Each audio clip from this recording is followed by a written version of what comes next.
রাধে রাধে।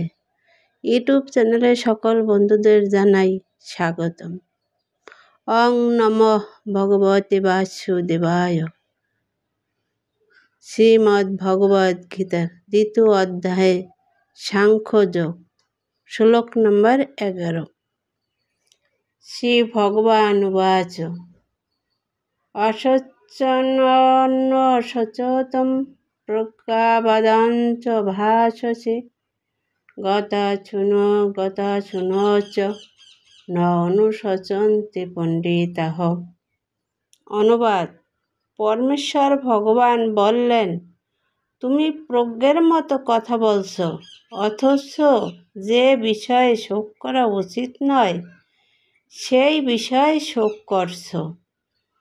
যারা যথাযথই পণ্ডিত তারা কখনো জীবিত অথবা মৃত কারো জন্যই শোক করে না। তাৎপর্য: শিষ্যরূপে ভগবানের কাছে আত্মসমর্পণ করা মাত্রই ভগবান আচার্যের ভূমিকা গ্রহণ করে অর্জুনের ভুল সংশোধন করার জন্য পরোক্ষভাবে তাকে মহামূর্খ বলে শাসন করতে লাগলেন। ভগবান তাকে বললেন, তুমি প্রজ্ঞের মতো কথা বলছ, কিন্তু প্রকৃত জ্ঞান তোমার নেই। যিনি জ্ঞানী তিনি জানেন দেহ কি ও আত্মা কি, তাই তিনি জীবিত অথবা মৃত কোনো অবস্থাতেই দেহের জন্য শোক করেন না।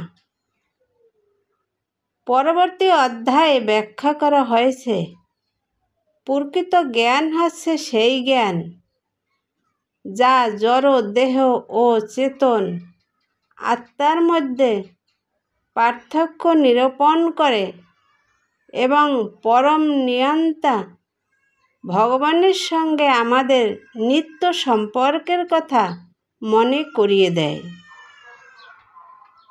অর্জুন যুক্তি দেখাচ্ছিলেন যে রাজনৈতিক ও সামাজিক প্রয়োজনীয়তার থেকে ধর্মীয় আচার অনুষ্ঠান অধিক গুরুত্বপূর্ণ, কিন্তু তিনি জানতেন না জড় পদার্থ, আত্মা ও ভগবৎ সম্বন্ধীয় জ্ঞান ধর্মীয় আচার অনুষ্ঠান করার চাইতেও বেশি গুরুত্বপূর্ণ। আর যেহেতু তার সেই জ্ঞান ছিল না, তাই তার পক্ষে পণ্ডিত্যপূর্ণ যুক্তি দেখানো অনুচিত।